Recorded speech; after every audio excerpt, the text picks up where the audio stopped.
Assalamualaikum warahmatullahi wabarakatuh. Di pertemuan kali ini kita akan melanjutkan materi kita di e-commerce dan security. Nah, di sini kita akan membahas tentang aspek hukum atau prosedur pelaporan ya. Kalau misalkan kita menjadi korban di e-commerce ya. Nah, jadi sebelum masuk ke sana, materi ini saya ambilkan dari buku Keamanan Cyber untuk e-commerce ya. Nah, ini bisa di-download di website yang namanya literasidigital.id ya. Nah, di sini teman-teman bisa mencari buku atau mendownload buku yang menurut saya lumayan bagus untuk bahan bacaan ya. Jadi di sini ada literasidigital.id, judulnya ada Keamanan Cyber untuk e-commerce. Kemudian ada banyak buku lain lagi yang bisa di-download secara gratis ya. Contohnya di sini ada kebijakan cyber security dalam perspektif multi stakeholder. Nah, ini juga cocok buat kalian ya.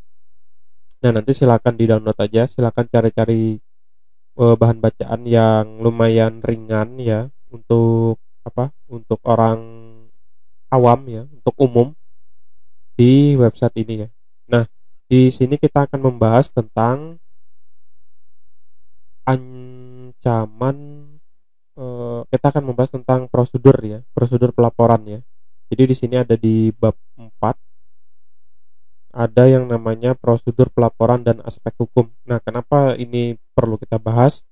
Karena kita harus memahami ya, ketika kita menjadi korban atau ketika kita mempunyai masalah atau menemukan masalah tentang misalkan terjadi penipuan di e-commerce gitu, apa yang harus kita lakukan gitu. Sebenarnya di materi-materi sebelumnya sudah sempat saya singgung sedikit ya. Nah, di sini coba kita bahas lagi aja. Jadi di sini judulnya adalah prosedur pelaporan dan aspek hukum. Nah, di sini konsumen sering menjadi pihak yang dirugikan apabila terjadi masalah dalam transaksi. Nah, kemudian masalah itu bisa terjadi secara sengaja ataupun tidak. Nah, di sini kesalahan tadi ya, kerugian yang didapatkan konsumen tadi bisa jadi adalah biasanya itu ya dianggap sebagai kecerobohan ya, kecerobohan oleh si konsumen tadi. Nah, ketika konsumen itu menjadi korban, konsumen itu sebaiknya ya membuat laporan ya, melaporkan kasusnya supaya apa gitu, supaya nantinya ke depannya tidak ada lagi hal-hal yang bisa menimpa konsumen lainnya gitu. Tapi kebanyakan di kita ya, ketika kita mau melaporkan gitu atau ketika kita mengalami kasus penipuan, misalnya penipuan online, kita itu biasanya kita itu biasanya memilih untuk tidak melaporkan gitu. Kenapa gitu? Nah, di sini salah satu contohnya, salah satu alasannya adalah kita itu males repot-repot ya ke polisi untuk membuat laporan, itu salah satunya. Kemudian kita malu gitu ya, kita malu kenapa kita bisa ditipu gitu. Yang selanjutnya kita mungkin merasa kerugiannya tidak terlalu besar, jadi ya biarkan aja gitu ya.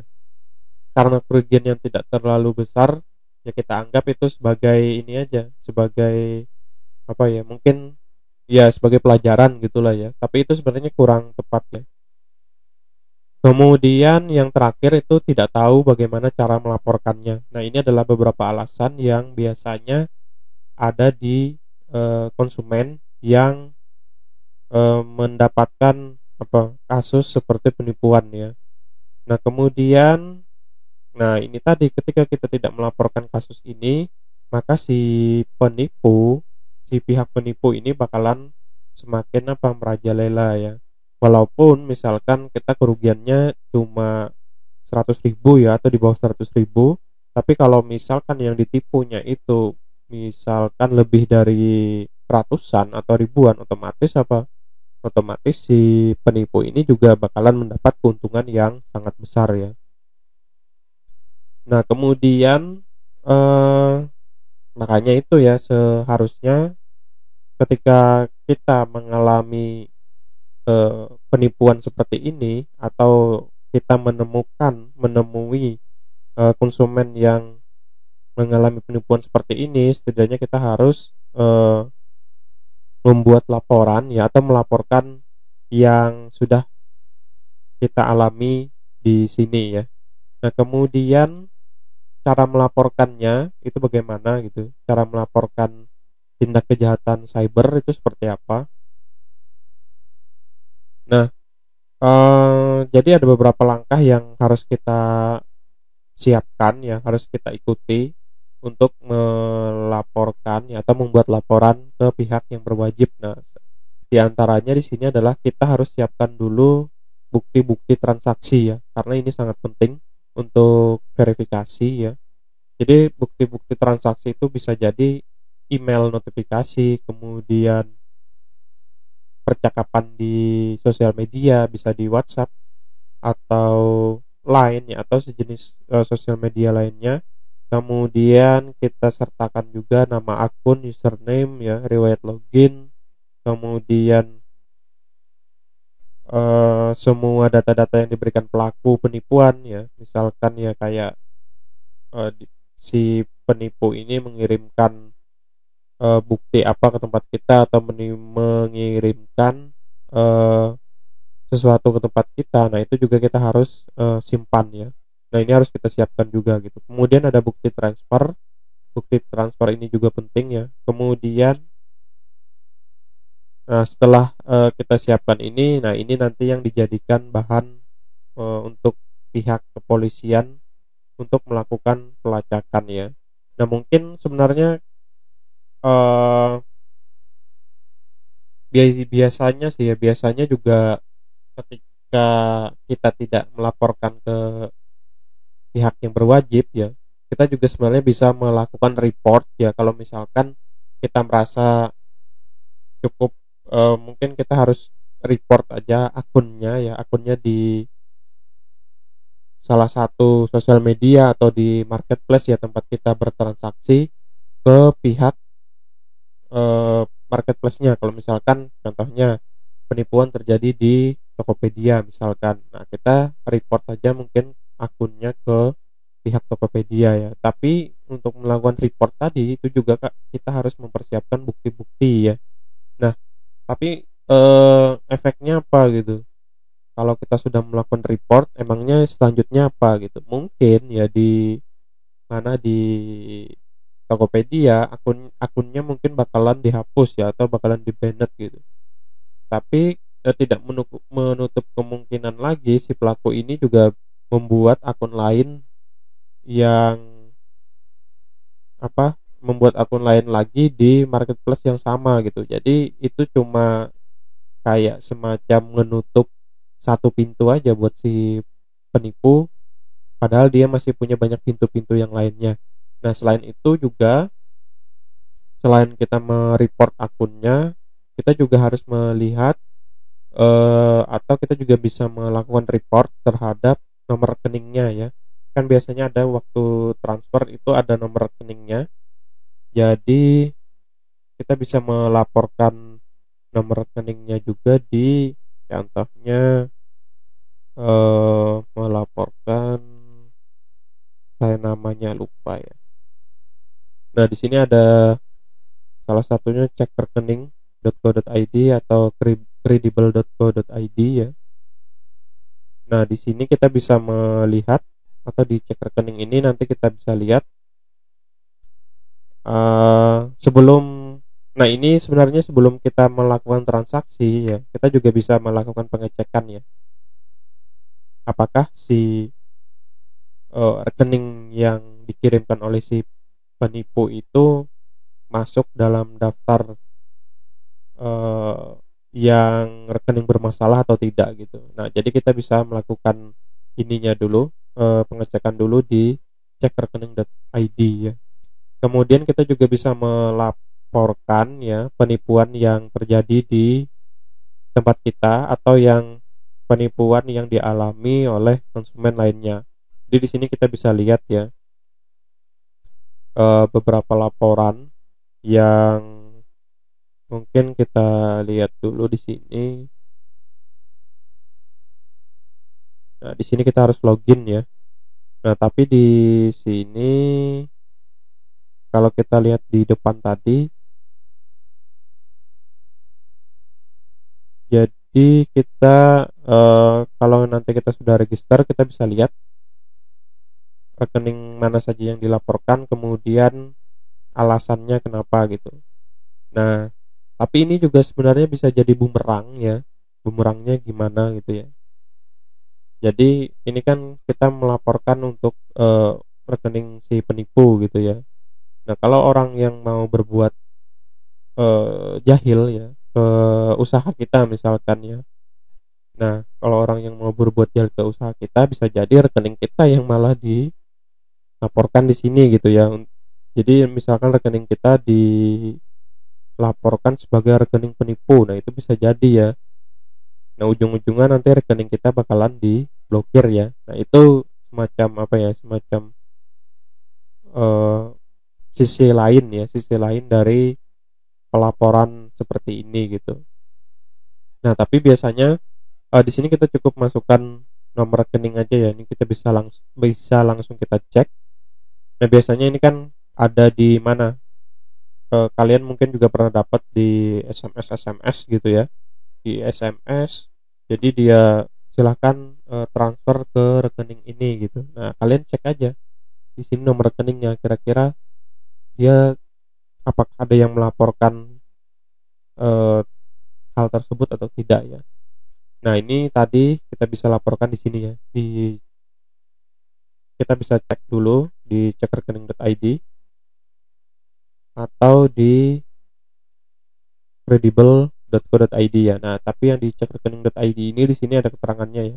Kita bisa mendaftarkan rekening untuk mendapatkan jaminan bahwa rekening usaha yang digunakan terverifikasi identitasnya dan belum pernah dilaporkan sebagai rekening yang terindikasi tindak pidana. Nah, ini tadi yang saya katakan. Makanya kan di sini di cekrekening.id ternyata sudah menyediakan pendaftaran untuk nomor rekening ya, supaya nomor rekening kita itu verified gitu ya. Nah, makanya untuk transaksi e-commerce ya di marketplace itu kan mesti disarankan apa, jangan melakukan transaksi di luar marketplace ya. Jadi misalkan kita pesan baju, misalkan kita mau beli baju. Nah, di marketplace itu kan sudah ada ininya, sudah ada ketentuannya bagaimana caranya membayar gitu ya. Jadi misalkan melalui itu kan semacam kayak Rekber gitu ya. Nah, jadi disarankannya jangan bertransaksi di luar marketplace. Kenapa? Bisa jadi nanti eh, cara-cara seperti itu adalah cara-cara yang biasanya digunakan oleh penipu gitu ya. Jadi penipu nanti mengirimkan rekeningnya, kemudian nanti setelah uangnya ditransfer, barangnya tidak dikirim gitu. Nah, untuk mencegah itu makanya di kebanyakan e-commerce sarannya seperti itu gitu. Jadi kalau misalkan sudah bertransaksi di luar e-commerce, ya itu resikonya ya ditanggung sendiri gitu ya. Kemudian di e-commerce itu dia menggunakan Rekber, jadi ketika kita transfer, uangnya itu tidak langsung diserahkan atau uangnya itu tidak langsung masuk ke penjual ya, tapi dia bakalan ditampung dulu oleh si pihak e-commerce. Kemudian nanti setelah barangnya itu kita terima, kemudian sudah kita cek barangnya itu memang sesuai dengan apa yang kita pesan, nah baru kita bisa rilis uangnya ke penjual. Dan kadang ya, kalau yang saya amati itu ketika kita merilis uang pun itu ada sekitar beberapa jam ya, bisa jadi 5 jam atau sampai 1 kali 24 jam uang itu bakalan baru ditransfer ke pihak penjual ya. Mungkin itu juga salah satu cara untuk mengatasi ya terjadinya penipuan-penipuan tadi ya. Oke, kita balik lagi ke sini. Tadi siapkan semua bukti, kemudian kita tulis laporan. Jadi memang ini agak sedikit ribet ya, makanya tadi kan alasannya kenapa tidak melapor karena ini ya malas ya untuk repot-repot bikin laporan, eh, malas repot-repot ke kepolisian karena dianggap buang-buang waktu ya. Nah, tapi di sini caranya adalah seperti ini, siapkan dulu bukti transaksi, kemudian nanti tulis laporan, kronologisnya seperti apa harus detail. Kalau perlu eh, kita lampirkan ya. Jadi di laporan nanti ada lampirannya apa saja transaksi yang dilakukan, entah itu percakapan di sosial media atau eh, bukti transfer lainnya ya. Jadi dijadikan lampiran. Kemudian, nah baru kita bawa ke kepolisian ya. Jadi kita bawa surat laporan tadi ke kepolisian. Nanti biar di kepolisian yang mencatat ininya, mencatat laporan kita. Kemudian di sini, nah di sini ada lagi, jika enggan ya atau tidak ada waktu ke kantor polisi, laporan juga bisa disampaikan melalui email. Tuliskan semua laporan sama seperti di atas dan lampirkan bukti-bukti pendukung. Kirim ke alamat cybercrime@polri.go.id. Nah, ini bisa juga lewat email. Kemudian ya kita tidak tahu ya ininya responnya seperti apa, tapi kita setidaknya mengambil langkah untuk melaporkan tindak penipuan yang terjadi kepada kita gitu. Bisa lewat email ke cybercrime@polri.go.id. Nah, ini tadi ya. Kemudian kita mengajukan pemblokiran akun ke bank. Jadi eh, kenapa kita perlu melaporkan? Ini untuk mencegah si penipu memakan korban semakin banyak. Nah, makanya tadi kan bisa jadi eh, kalau masalah blokir nomor rekening kan itu yang jelas kita harus menghubungi pihak banknya ya. Jadi kita sertakan bukti-bukti kita bahwa dia adalah rekening penipu gitu ya. Kemudian tadi jangan lupa di websitenya yang cekrekening.id atau di apa di credible.co.id tadi kita juga harus cek lagi ya. Atau nanti kita submit lagi ke sana nomor-nomor rekening yang dijadikan penipuan. Nah, karena apa? Karena di bank sendiri kan ada prosedurnya ya. Jadi prosedurnya untuk pengaduan itu seperti apa, pemblokiran akun di bank itu seperti apa, itu ada prosedurnya gitu. Jadi kita tidak bisa tiba-tiba menghubungi pihak bank atau datang ke bank minta diblokir akun bank tertentu gitu tanpa memiliki bukti-bukti yang kuat ya. Nah, selanjutnya baru kita menunggu hasil dari kepolisian dan bank ya. Ya ini tadi ya, kalau misalkan mungkin penipuannya ya 100.000 atau di bawah 100.000 ya, saya rasa saya juga kalau mengalami hal seperti ini juga bakalan membiarkannya aja gitu ya, malas gitu ya kita ngelaporin ya. Tapi mungkin kita bisa mengambil cara lain ya, bisa jadi ya, bisa jadi tadi kita gunakan tindakan-tindakan seperti melaporkannya ke pihak eh, di website tadi ya, di credible.co.id ya. Yang paling gampang, yang paling cepat bisa dilakukan adalah seperti itu gitu. Kemudian mungkin kita bisa mereport akunnya ke marketplace. Nah, itu mungkin salah satu tindakan yang paling cepat gitu yang bisa kita lakukan ya. Nah, kemudian bisa jadi kita juga memanfaatkan sosial media ya. Kita jangan malu ya, jangan malu untuk update ya apa yang terjadi kepada kita, untuk sebagai apa? Sebagai pengingat ya, pengingat bagi konsumen-konsumen yang lain supaya tidak ikut tertipu ya. Nah, kemudian untuk sosial media kita bisa lakukan di berbagai platform. Kemudian di sana kita bisa ceritakan kronologinya seperti apa. Tentunya ya ketika menceritakan kronologinya gunakan bahasa yang bagus gitu ya. Jangan menggunakan bahasa-bahasa yang malah membuat diri kita tidak bagus gitu ya. Jadi tetap gaya bertuturnya itu harus lebih santai gitu ya. Jangan menggebu-gebu berapi-api sampai mengeluarkan kata-kata yang tidak pantas gitu ya. Kemudian, nah ini juga sebutkan data pelaku. Jadi akunnya, toko online-nya apa, misalnya dia di marketplace apa, kemudian namanya siapa, kemudian kontaknya, fotonya kalaupun ada gitu ya. Biasanya ya sampai pelaku itu buat meyakinkan si konsumennya, biasanya dia juga sampai mengirimkan apa, KTP ya. Nah, tapi KTP-nya juga bukan KTP asli ya, biasanya KTP yang sudah diedit ya. Nah, kalau perlu ya semua itu harus dibuka di publik gitu ya, harus kalian sampaikan di publik. Nah, kemudian capture ya, screen capture percakapannya juga kalian mesti sampaikan ya, karena biasanya kalau penipuan itu kan dia punya pola gitu ya, polanya salah satunya di percakapannya gitu. Kalian nanya apa mesti jawabannya apa gitu, kalian nanya yang tidak masuk akal gitu ya, mesti jawabannya juga biasanya penipu ya, misalkan saya mau cari barang A, tipenya ini, tipenya apa gitu ya, padahal tipe itu nggak ada gitu, tapi kalau dia memang niat nipu pasti dijawabnya ada gitu ya. Nah, itu kalian sebutkan tadi data-data pelaku.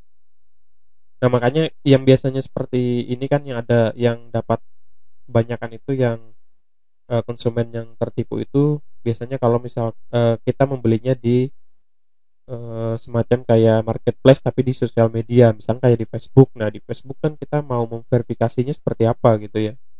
Kemudian kalau di marketplace besar ya seperti Tokopedia, Shopee mungkin ada gitu ya dengan teknik-tekniknya tertentu, tapi di sana mungkin kalau sampai ke paymentnya mungkin kita bisa kawal gitu ya, bisa kita lihat gitu. Nah, kemudian ajak teman menyebarkan. Nah, ini juga penting. Silahkan ajak teman-temannya ya di sosial media untuk menyebarkan eh, modus-modus yang dilakukan pelaku untuk menipu si konsumen ya. Itu penting. Nah, ini kembali lagi ya. Mungkin tahapan yang bisa kalian lakukan mungkin apa ya? Kalau kalian tidak malu ya, silakan aja dilakukan ini gitu. Nah, karena kita biasanya malu ya, makanya proses seperti ini jarang dilakukan, atau biasanya juga nunggu misalkan bulan ini nih, bulan apa ini, Juli ya, bulan Juli kalian ditipu gitu ya. Nanti kalian mungkin 1 bulan setelahnya, 2 bulan setelahnya atau 3 bulan setelahnya baru bilang ya kalau kalian pernah ditipu. Nah, itu sebaiknya jangan seperti itu gitu. Atau setidaknya kalian menyebarkannya di lingkungan kalian dulu ya, di lingkungan terdekat kalian supaya jangan tertipu gitu. Nah, yang seperti ini seharusnya langsung kalian bisa tindak lanjuti ya, jangan sampai menunggu temennya dulu kena tipu, kalian tahu temennya kena tipu baru kalian cerita juga gitu, jangan seperti itu ya. Jadi kasusnya harus diviralkan ya, walaupun mungkin nominalnya tidak banyak gitu ya. Nah, tapi di sini kita ambil pelajaran aja gitu ya. Mungkin ya, karena kan penipuan itu salah satunya adalah kelalaian dari konsumen gitu. Bisa jadi ya, kalian itu tergiur barang murah gitu ya. Atau tergiur barang yang belum ada di pasaran, tapi ternyata dia ada jual gitu dengan harga yang murah juga gitu ya. Nah, atau ya tadi ya Pak, yang paling banyak itu kan kena tipu karena harga ya, harganya sangat miring gitu ya. Oke, nah selanjutnya perlindungan hukumnya. Jadi konsumen online itu juga dilindungi hukum ya, dilindungi secara hukum. Jadi tidak perlu ragu melaporkan kasus-kasus yang merugikan di ranah maya ya. Di sini sudah dijelaskan. Jadi ada Undang-Undang Perlindungan Konsumen ya, nomor 8 tahun 99, kemudian ada peraturan pemerintah nomor 82 tentang penyelenggaraan sistem dan transaksi elektronik ya. Ini sudah diatur. Nah, kemudian apa saja hak konsumen ya ketika penipuan terhadap konsumen online oleh penjahat cyber yang mengatasnamakan toko online adalah pelanggaran terhadap hak konsumen. Nah, di sini hak konsumen apa aja ya? Nah, kemudian di sini di Undang-Undang PK tadi itu sudah perlindungan Undang-Undang Perlindungan Konsumen sudah disebutkan hak-hak konsumen itu apa? Hak atas kenyamanan, keamanan, keselamatan gitu ya. Kemudian hak memilih barang atau jasa, mendapatkan barang atau jasa dengan nilai tukar atau kondisi serta jaminan yang dijanjikan. Jadi misalkan dia bilang kondisinya masih bagus, ternyata yang dikirim itu yang sudah hancur gitu ya. Nah, itu kalian tuh punya hak di sana gitu ya. Kemudian hak informasi yang benar, jelas dan jujur ya mengenai kondisi. Nah, ini tadi ya seperti yang tadi, barangnya misalkan harus, kalau misalnya dia bilang barangnya barang second gitu ya, ya udah berarti ya barang second ya seperti apa gitu. Atau kalau dia memang bilangnya barang baru ya berarti yang kita terima seharusnya barang baru gitu ya. Hak untuk didengar pendapatnya, kemudian hak untuk mendapatkan perlindungan, hak untuk mendapatkan pembinaan, hak untuk diperlakukan atau dilayani secara benar dan jujur, hak untuk mendapatkan kompensasi atau ganti rugi, kemudian itu ya hak-hak yang diatur dalam ketentuan peraturan perundang-undangan lainnya. Nah, itu adalah hak-hak si konsumen ya. Kemudian si pelaku usaha penjual online juga dia mempunyai kewajiban ya beretikat baik dalam melakukan kegiatan usaha, memberikan informasi yang benar, memperlakukan atau melayani konsumen secara benar, menjamin mutu barang ya, memberi kesempatan kepada konsumen untuk menguji ya. Ini juga ada di kewajiban si penjual ya, tapi mungkin ya barang yang diuji di sini mungkin ya dilihat lagi ya apa gitu ya.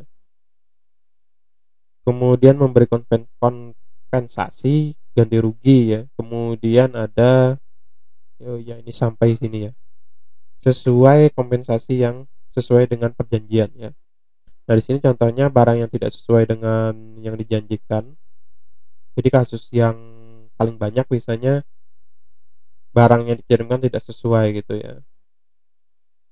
Nah, di sini misalkan konsumen boleh meminta pengembalian uang ya karena sudah dikecewakan gitu ya. Karena ini adalah hak konsumen gitu. Kemudian umumnya itu penjual mengirimkan produk yang tidak sesuai pesanan gitu ya. Jadi yang dipesan apa, yang dikirim apa gitu. Nah, itu adalah salah satu modus penipuan paling halus gitu ya. Kemudian apalagi? Nah, jika tidak mau mengembalikan uang konsumen, maka termasuk pelanggaran hukum ya, melanggar pasal 8 Undang-Undang Perlindungan Konsumen ya. Kemudian konsumen yang dirugikan berhak mendapatkan kompensasi atau ganti rugi atau penggantian barang gitu ya. Tapi di sini biasanya kalau online itu kan memang agak sedikit susah gitu ya. Biasanya malah yang berlaku itu adalah perjanjian yang dibuat antara si penjual dan pembeli gitu. Biasanya juga si penjual itu dia sebelum mengirimkan barang gitu ya. Penjual yang bagus itu biasanya sebelum mengirimkan barang, untuk barang-barang yang masih bisa dilihat gitu ya. Biasanya mereka melakukan pengujian dulu sebelum dikirim. Nah, di situ kan mereka melampirkan foto-fotonya, ini sudah dicek, sudah dites bahwa barangnya itu jalan 100% gitu ya. Ini salah satu eh, hal yang biasanya harus dilakukan oleh si penjual juga gitu ya. Tapi ada juga barang-barang yang memang ternyata dia segel gitu ya. Segel. Nah, kalau segelnya dibuka berarti dianggap membeli gitu ya. Kan ada tuh yang kayak gitu tuh. Nah, biasanya kalau seperti itu ya kita harus konfirmasi, si penjual itu harus konfirmasi dulu ke pihak pembeli gitu ya, bahwa kalau mau di tes barangnya ya kita harus mau nggak mau kan harus buka segel terus kita tes gitu untuk memastikan barangnya itu bagus gitu ya. Nah, tapi ke depannya sebenarnya yang jadi masalah itu bukan hanya di penjual dan pembeli ya. Nah, bisa jadi kalau barang itu dikirimkan gitu, nah, masalahnya ini muncul lagi di bagian jasa pengiriman gitu ya, di kurir gitu. Jadi tidak sedikit eh, kurir-kurir yang nakal gitu ya.